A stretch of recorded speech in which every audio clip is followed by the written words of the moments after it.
gani sa probinsya sang Iloilo, Tubtob Subong, daw wala gihapon sang may nagatindog sa pihak nga partido.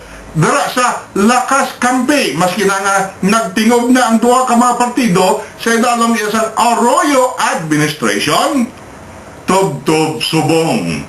Wala gihapon sila makahuman sang ila sini nga pabinsaron kung sinogid ang igadduso nila, igapatindog nila nga mga kandidato sa pagka-gobernador. Batok iya sa kandidato sang Liberal Party, si Mayor Raul Boboy Tupas, no? Ti magasyam na katuig nga alkalde ining lamharon pa nga graduate sang Philippine Military Academy, nangin Army officer sa idalom sang Special Forces sang Philippine Army, ang ginakabig da elite nga hubon sang aton sining Philippine Army nga nagpakigbato dito sa mga rebelding NPA dito iya sa isla sang Mindanao. So nakapakita na si Mayor Raul Boboy Tupas ang iya man nga kaisog, ang iya sining commitment to duty, ang iya sining pagabaganihan, no? Kay ini siya nagtaya gid sa iya nga kabuhi para ipakigbato ang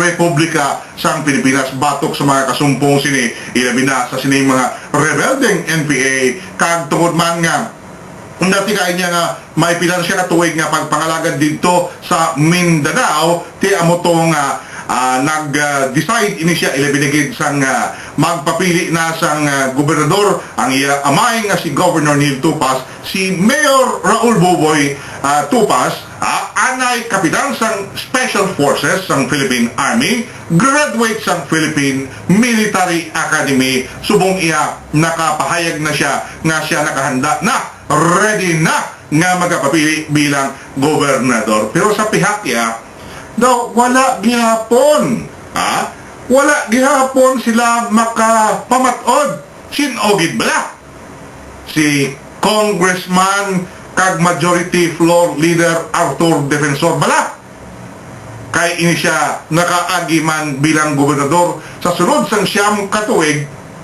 kag ginapatihan nga amo ang pinaka makusog, pinaka mabaskog nga sarang nila butang bilang kandidato sa pagka-gobernador. Ugaling kay Tubtob Subong, wala gihapon makapamatod si anay Governor kag Subong Majority Floor Leader Arthur Defensor kon bala magabunggo siya sa sining graduate sang Philippine Military Academy, nanging kapitan sa Special Forces sang Philippine Army, kag sa sunod sang 8 na kag tunga katuig ini siya nakapungko bilang alkalde sang banwa sang Barota Viejo, Iloilo, si Mayor Raul Boboy Tupas.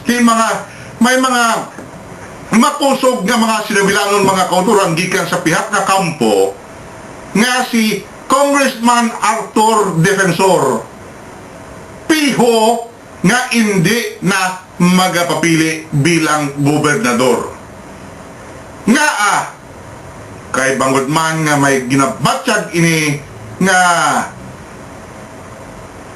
sakit sa kalawasan nga basi mabudlayan siya magkampanya sa bugos nga probinsya sang Iloilo, kag matigayon niya nga mabunggo sang maayo, nga makapakig-away siya sang maayo sa sining ginakabig the match of the decade, no?